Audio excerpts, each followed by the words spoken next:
আল্লাহর জন্য হারাম ছেড়ে দিলে আল্লাহ কিভাবে সেটাকে হালাল বানিয়ে উত্তম করে ফিরিয়ে দেন। ভিডিওটি সবাই শুনে যাবেন। হতে পারে তোমরা যা পছন্দ করো সেটাই তোমার জন্য কল্যাণকর। সূরা বাকারা আয়াত 216। একটা সময় দল মানে বুঝতাম না আল্লাহকে আমার অপছন্দের লিস্টে ধরিয়ে দেওয়া। ইয়া আল্লাহ, ওকে আমার করে দাও, ও ছাড়া আমি শেষ।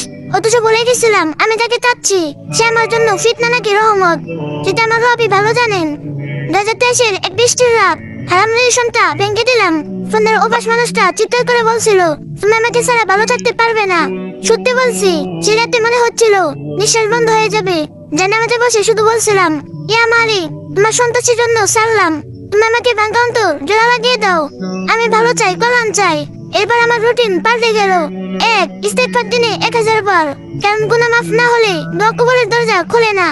2. দুরূদে ইব্রাহিম, প্রতি নামাজের পর 11 বার, কারণ নবীজি সাল্লাল্লাহু আলাইহি সাল্লামের উপর দুরূদ ছাড়া দোয়া আসমানে ঝুলে থাকে। 3. ইসমা আদমের দোয়া, ইয়া হাইয়্যু ইয়া কাইয়্যুম বিরহমাতিকা নাস্তাগীথ, তাহাজ্জুদের সিজদায়। 4. একটাই চাওয়া, হে আমার রব, আমার বিয়ে তুমি তোমার পছন্দের দাও। যে আমার দিন দুনিয়ার জন্য উত্তম, তাকে কুররাতু আইয়ুন বানিয়ে দাও। 1 বছর 8 মাস কেটে গেল, কোনো প্রস্তাব নাই। বান্ধবীদের বিয়ে হয়ে যাচ্ছে, আত্মীয়রা বলছে বেশি বাঁচতে গেলে পরে কিছুই পাবা না। আমি শুধু মুচকে হাসতাম, কারণ আমি তো বাঁচছি না। আমি আমার রবের বাসায় অপেক্ষা করছি। তারপর 2025-এর শাবান মাস, আব্বু অফিস থেকে এসে বললো তোমার জন্য একটা প্রস্তাব এসেছে। ছেলেটা হাফেজ, আলেম, পরিবার দিনদার। ছবি দেখলাম, নাম শুনলাম, বুকের ভেতর থেকে উঠলো এ তো সেই যাকে আল্লাহর বই আল্লাহ হাফেজ বলে বিদায় দিয়েছিলাম। যে এই 2 বছরে হিফজ কমপ্লিট করেছে, দাওয়ায় হাদিস পড়েছে, দাঁড়িয়ে রেখেছে, সুন্নতি লেবাস ধরেছে। যে একদিন বলতো নামাজ পড়বো, সে আজ আমাকে বলছে ফজর কাজা করলে আমার দিনটা খারাপ যায়। আমার রব তাকে শুধু ফিরিয়ে দেননি, ভেঙে নতুন করে করছেন, পবিত্র করেছেন, উত্তম বানিয়ে দিয়েছেন। যে হাতটা হারামে ধরতে গিয়েছিলাম সে হাতটা ইয়াদ হালাল করে আমার হাতে তুলে দিলেন। মোহরানা দিয়ে সাক্ষী রেখে আল্লাহর রহমতের মধ্যে বিয়েটা হয়ে গেল।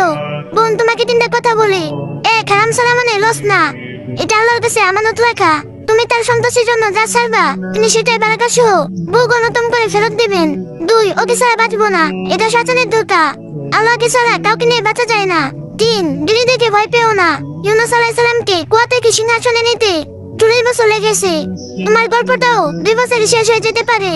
আজ বুঝি সেদিন যদি জেদ করে আরামে থাকতাম হয়তো ওকে পেতাম, কিন্তু গুনাহগার হিসেবে আল্লাহর জন্য সারলাম, তাই নেককার হিসেবে ফেরত পেলাম। এটাই উত্তমের পার্থক্য। তাই কাঁদো, সবর করো, কিন্তু হালালের জন্য হারামে আফসোস করো না, কারণ যে রব মৃতকে জীবিত করতে পারেন তিনি তোমার হারিয়ে যাওয়াকেও ফিরিয়ে দিতে পারেন।